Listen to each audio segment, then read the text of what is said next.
December মাস, হাতে আছে কটা ক্যাজুয়াল লিভ যেটা বছর পেরোতেই ল্যাপস হয়ে যাবে। তাই সময় নষ্ট না করে ছুটির অ্যাপ্লিকেশনটা ভরে দিলাম আর মা বাবাকে সাথে নিয়ে বেরিয়ে পড়লাম আমাদের জীবনের প্রথম ইন্টারন্যাশনাল ট্রিপে। এমন একটা দেশ যেখানে ইন্ডিয়ান সিটিজেনদের না লাগে পাসপোর্ট, না লাগে ভিসা। নেপাল। আমাদের ছুটি ছুটি চল নেব লুটি ওই আনন্দ ঝরনা। নেপাল যাওয়ার জন্য আমরা বুক করেছিলাম এনবিএসটিসির ভলভো 9600 বাস, যেটা প্রতিদিন শিলিগুড়ি জাংশন থেকে বিকেল 3টের সময় ছাড়ে। এই বাসে চেপেই আমরা প্রায় 500 কিলোমিটার ডিস্টেন্স ট্রাভেল করব, উদ্দেশ্য নেপালের রাজধানী শহর কাঠমান্ডু। 17 ঘন্টা এই জার্নির জন্য কমফোর্টেবল রিক্লাইনার সিটস কিন্তু মাস্ট।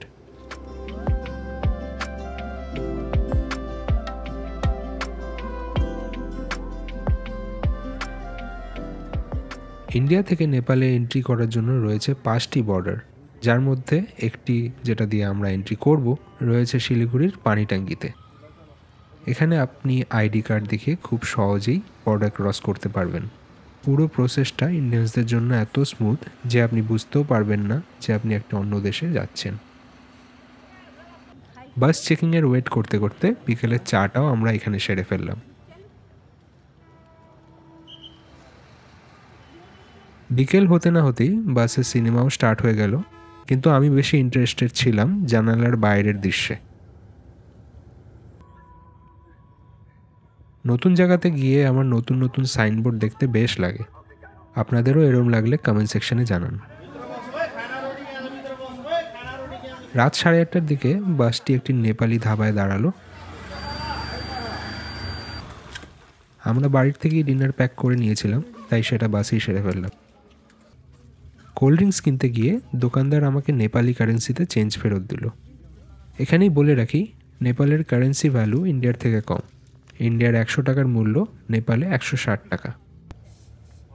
আজকের দিনটা এভাবেই শেষ হলো।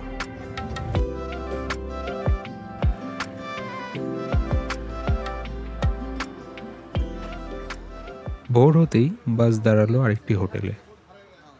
কাঠমান্ডু কাছে আসতে আসতেই ঠান্ডাটা অনেক বেড়ে গেছিল। কফির দোকানে ভিড় দেখে আপনারা সেটা বুঝতেই পারছেন।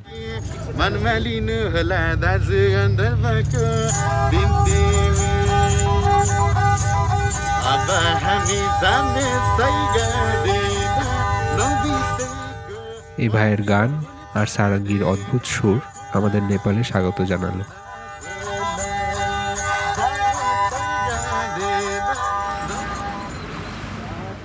8:30 নাগাদ আমরা কাঠমান্ডু পৌঁছালাম।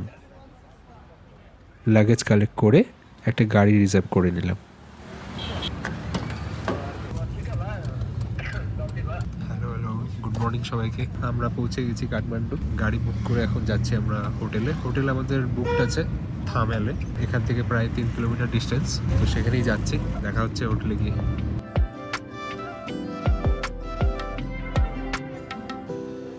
আগোড়া থেকে বুক করেছিলাম এই কাঠমান্ডু গ্র্যান্ড হোটেল। হোটেলটা বাজেটের মধ্যে হলেও ক্লাসি ছিল। ওয়েলকাম ড্রিঙ্কে ছিল মাসালা টি।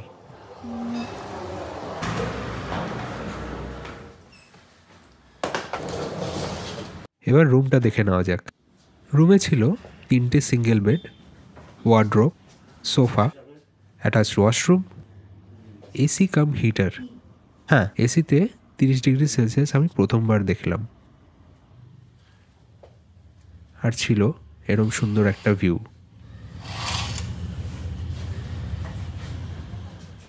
হ্যাঁ, এখন বাজে 10টা। আমরা হোটেলে চেক ইন করলাম, ফ্রেশ ট্রেশ হলাম। এখানে ঠান্ডা জল আসছে, গরম জল আসছে না। এখন যাব আমরা ব্রেকফাস্ট করতে নিচে। অ্যাকচুয়ালি ব্রেকফাস্টটা হোটেলের সাথেই ইনক্লুডেড, তো ওটা করে ট্যুর অ্যান্ড ট্রাভেলস একটা প্যাকেজ কোনো বুক করব। তারপরে সিম কিনতে হবে, তারপরে কারেন্সি এক্সচেঞ্জ করতে হবে। এই দুটো কাজের পরে আমরা বেরিয়ে পড়বো ঘুরতে যাওয়ার জন্য। ব্রেকফাস্ট বুফেতেও অনেক অপশানস ছিল, ইন্ডিয়ান, চাইনিজ, ইংলিশ সবই ছিল। যথারীতি আমি প্লেটে সবই ভরেছি। হোটেলের হসপিটালিটি খুব ভালো।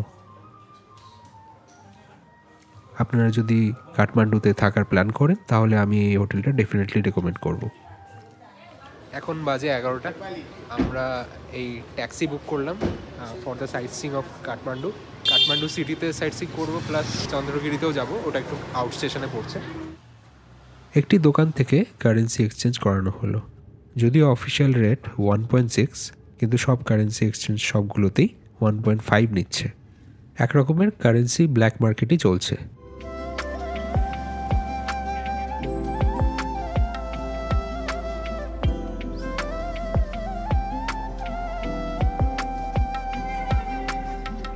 আমাদের ফার্স্ট স্পট পশুপতিনাথ মন্দির, খুবই ফেমাস মন্দির নেপালের। তো আমরা পুজোর জন্য জিনিসপত্র নিয়ে ঢুকলাম, ভিতরে গিয়ে পুজো দেওয়ার প্ল্যান আছে। বাগমতী নদীর ধারে অবস্থিত হিন্দু ধর্মের জন্য এটা একটা খুবই গুরুত্বপূর্ণ মন্দির।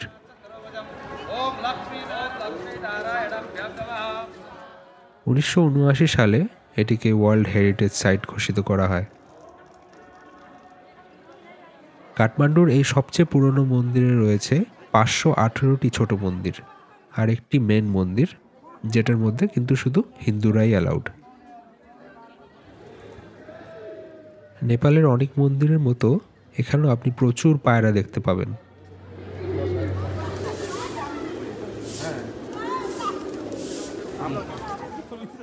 2015 ভূমিকম্পতে বাইরের কিছু মন্দির ধ্বংস হয়ে যায়, ওগুলোকে এরম স্টিল রড দিয়ে সাপোর্ট দেওয়া রয়েছে।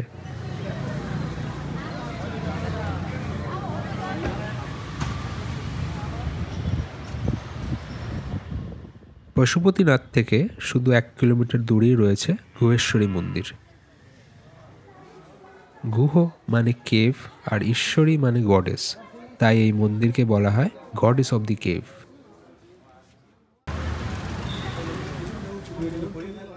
এখানে আমরা একটা নেপালের সিমও নিয়ে নিলাম। আমাদের নেক্সট ডেস্টিনেশন বৌদ্ধনাথ স্তূপা। নেপালের এই অন্যতম ট্যুরিস্ট সাইটে রয়েছে বিশ্বের সবচেয়ে বড় বুদ্ধের গৌলক স্তূপা। এটাও একটি ওয়ার্ল্ড হেরিটেজ সাইট। 1959 সালের টিবেটান বিদ্রোহের জন্য অনেক টিবেটান রিফিউজি নেপালে মাইগ্রেট করে আর এই স্তূপার কাছাকাছি বসবাস শুরু করে। স্তূপাটা অ্যাকচুয়ালি গোল একটা এরিয়া, তার পাশ দিয়ে সুভিনিয়ারের দোকান আর টুরিস্টি থিংস।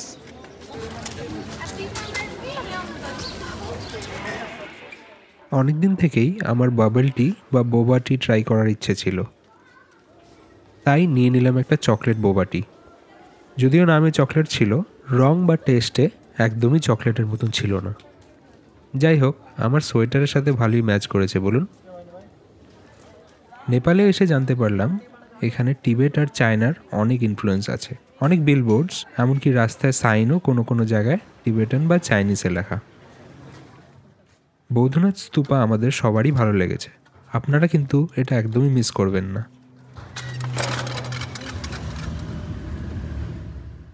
আমাদের নেক্সট ডেস্টিনেশন চন্দ্রগিরি হিলস, কিন্তু তার আগে কিছু লোকাল কমলা লেবু নিয়ে নিলাম। এখন বাজে 3টা, আমরা পৌঁছালাম চন্দ্রগিরি হিলসে। এটা অ্যাকচুয়ালি একটা ভিউ পয়েন্ট, তো সামনে আপনাদেরকে দেখাচ্ছি কেমন লাগছে। খুব সুন্দর জায়গাটা।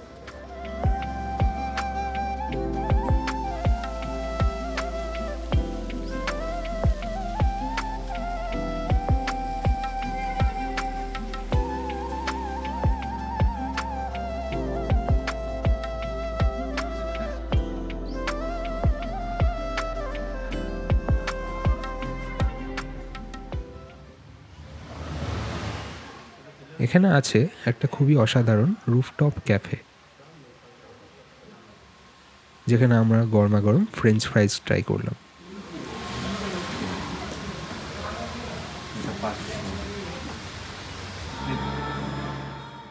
ভিউয়ের সাথে সাথে আপনারা কেবল কার্ড আর জিপ লাইনিংয়েরও আনন্দ উপভোগ করতে পারবেন। জায়গাটা কোনো ছোট ইউরোপিয়ান শহরের মতোই সুন্দর। চন্দ্রগিরি হিলসে 1 ঘন্টা স্পেন্ড করার পর আমরা বেরিয়ে পড়লাম শম্ভুনাথ টেম্পলের জন্য। এখন বাজে 4:30, ঠান্ডাটা অনেকটাই বেড়ে গেছে। আমরা আসছি শম্ভুনাথ টেম্পলে।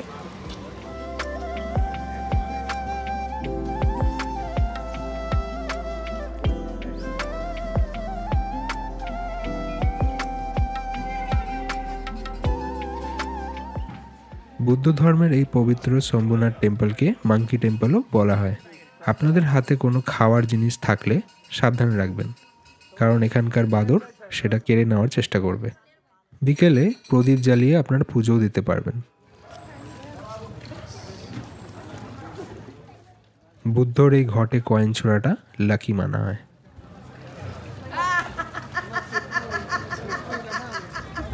এখন বাজে 5:30। আমরা মাঙ্কি টেম্পল থেকে বেরোলাম, খুবই ভালো লাগলো জায়গাটা। এখন আমরা টুয়ার্ডস সিটি সেন্টার যাচ্ছি, দরবার স্কোয়ারে যাচ্ছি।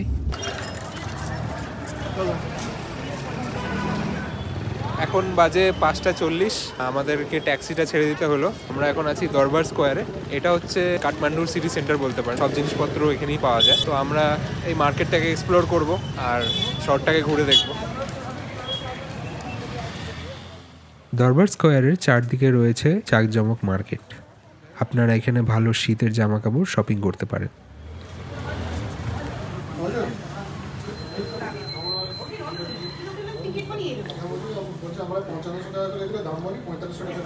একটু গরমা গরম কফি খেয়ে নিলাম, এনার্জেটিক লাগছে, সারাদিন এত দৌড়ভাগ করেছি, এখন মুডটা ভালো লাগছে।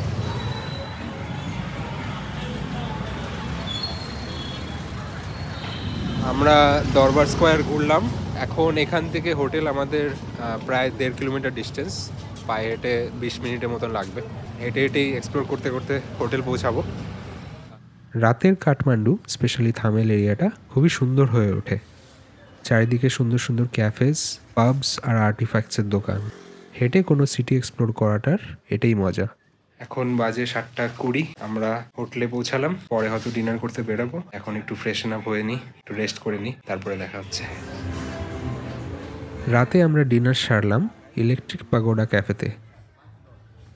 ক্যাফেটা খুবই লেড ব্যাক আর রিল্যাক্সিং ভাইবস দিচ্ছিল। আমরা অর্ডার করেছিলাম নেপালি থালি। এভাবেই কাঠমান্ডুতে আমাদের প্রথম দিনটা শেষ হলো। ভিডিওটা শেষ অবধি দেখার জন্য আপনাদের অনেক অনেক ধন্যবাদ। ভালো লেগে থাকলে লাইক, শেয়ার, কমেন্ট করে দেবেন আর আমার চ্যানেলটা সাবস্ক্রাইব করতে ভুলবেন না। দেখা হচ্ছে নেপাল ব্লগের পার্ট 2-তে। বাই।